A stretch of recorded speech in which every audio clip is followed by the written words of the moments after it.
friends! I'm going to be reading Ada Twist's Scientist by Andrea Beatty, illustrated by David Roberts.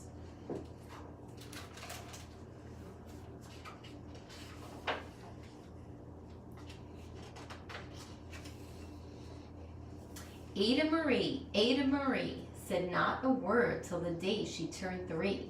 She bounced in her crib and looked all around, observing the world but not making a sound. She learned how to climb and made her big break, with a trail of chaos left in her wake. She ran through the day chasing each sound and sight, and didn't slow down till she conked out at night. Her parents were frazzled, but tried not to freak, as Ada grew bigger and still did not speak. Clearly young Ada, with lots in her head, would have something to say when it ought to be said.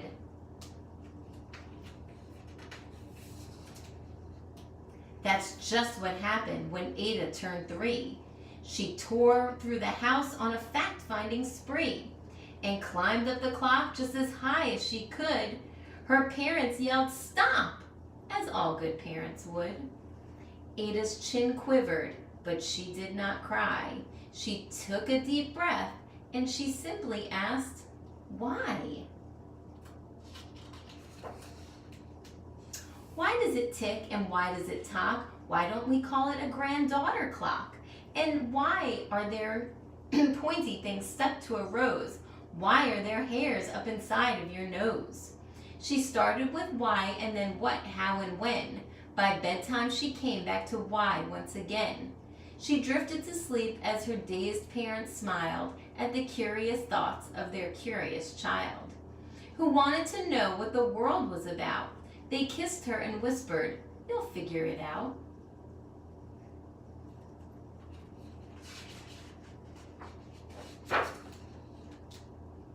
Her parents kept up with their high-flying kid, whose questions and chaos both grew as she did. Even Miss Greer found her hands were quite full when young Ada's chaos wreaked havoc at school. But this much was clear about Miss Ada Twist: she had all the traits of a great scientist. Ada was busy that first day of spring, testing the sounds that make mockingbirds sing, when a horrible stench whacked her right in the nose, a pungent aroma that curled up her toes. "Zowie!" said Ada, which got her to thinking. What is the source of that terrible stinking? How does a nose know there's something to smell? And does it still stink if there's no nose to tell? She rattled off questions and tapped on her chin. She'd start at the start where she ought to begin. A mystery, a riddle, a puzzle, a quest. This was the moment that Ada loved best.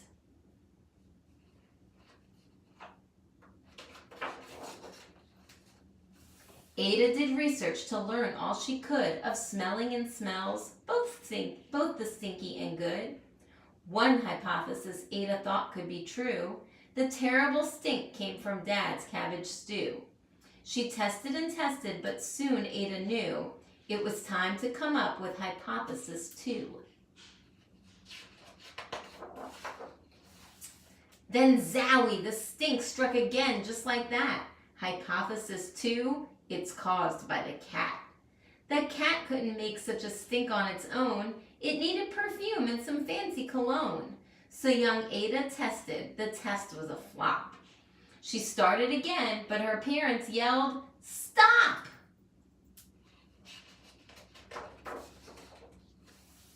Ada Marie, to the thinking chair now. By the time we count 3. "Enough," said her mother. "That's it," said her dad. Her parents were frustrated, frazzled, and mad. "Why?" Ada questioned. Her mother said no. "What?" Ada queried. Her father said, "Go. You've ruined our supper. You made the cat stink. Enough with your questions. Now sit there and think." She looked at her parents. Her heart turned to goo.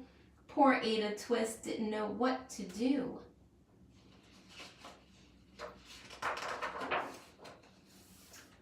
She sat all alone by herself in the hall, and Ada once more could say nothing at all. And so Ada sat, and she sat, and she sat, and she thought about science and Stu and the cat and how her experiments made such a big mess. Does it have to be so? Is that part of success? Are messes a problem? And while she was thinking, what was the source of that terrible stinking? Ada Marie did what scientists do. She asked a small question, and then she asked two. And each of those led her to 3 questions more. And some of those questions resulted in 4. As Ada got thinking, she really dug in. She scribbled her questions and tapped on her chin. She started at why, then what, how, and when. At the end of the hall, she reached why once again. Her parents calmed down and they came back to talk. They looked at the hallway and just had to gawk. No patch of bare paint could be seen on the wall. The thinking chair now was the great thinking hall. They watched their young daughter and sighed as they did. What would they do with this curious kid who wanted to know what the world was about? They smiled and whispered, "We'll figure it out." And that's what they did, because that's what you do when your kid has a passion and a heart that is true. They remade their world. Now they're all in the act of helping young Ada sort fiction from fact.